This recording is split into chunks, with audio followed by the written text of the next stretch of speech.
Itegeko rya mbere, igihe Imana yatangaga amategeko yarabanje yitegereza Abisiraheli irababwira iti ntukagire izindi mana mu maso yanjye.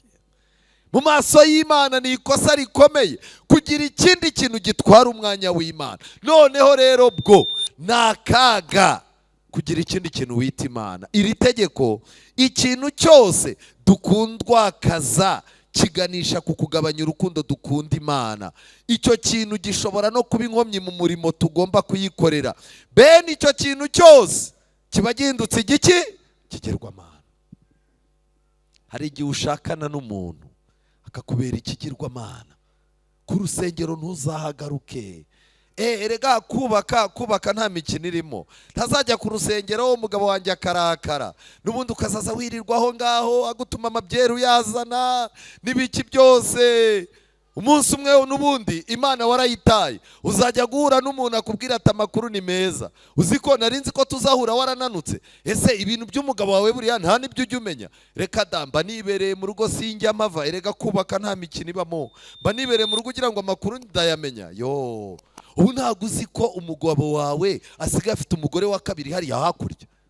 Hoya baza n'abantu, maze n'abanyegare bose barabizi, baza abanyegare, umumama akagenda. None se uriya mugabo uciye aha ngaha hano hepfo hanatuye ni kuri cya kigore cy'ikiyobe gishyashya hano hepfo, ukavuga uti kubera iki? Waryamiye Imana ngo urimo urashaka umugabo.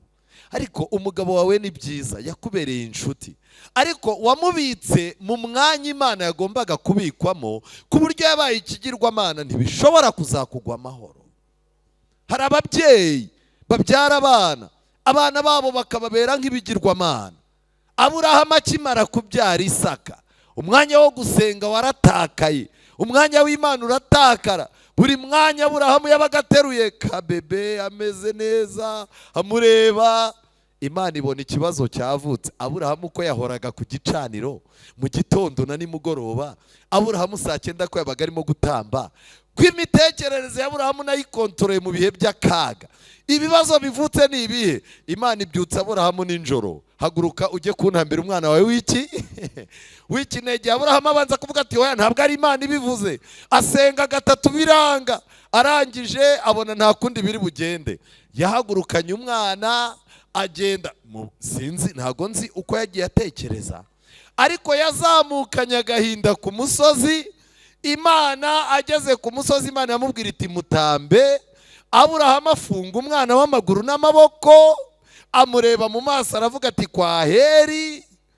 Ariko Imana ikintu yakoze, igihe yaragiye kumanura icyuma ngo atambe umwana we, marayika uvuye mu ijuru yakoresheje iminota ingana niyo yakoresheje mu gutabara Saduraka, Meshake nande.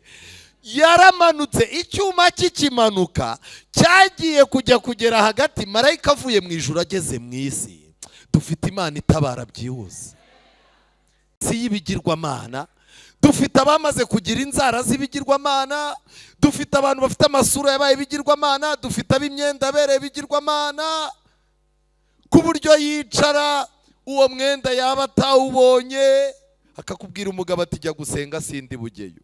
Uzi ko baherutse kumbaza ngo ko mpora muri kiriya gitenge napfushije umugabo? Kuko papa kana waguze umwenda w'abagabo ukagaragaza ko uriho koko. Ibigirwamana mu makorari dufitemo abantu bamaze kuba ibigirwamana.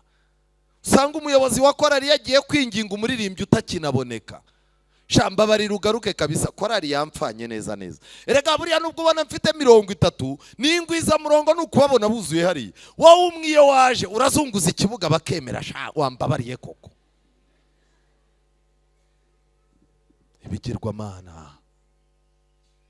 Ntuzagire na rimwe umuntu uhindura iki? Ikigirwamana.